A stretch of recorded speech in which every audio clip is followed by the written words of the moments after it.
ఎక్కించి కొమ్మల్లో ఆ కోయిల పాటలు పాడాలి.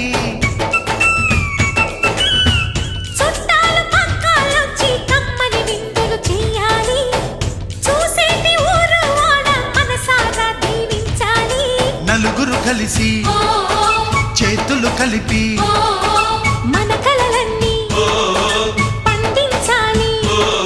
ఒక చోట పుట్టని కోడళ్ళు అయ్యారు అమ్మకే కూతుళ్ళు. త్వరలోని ముద్దుగా పుడతారు ఈ తాత పోలికల మనవళ్ళు. ఈ సంతోషాలు సరదాలే మా పండుగలు.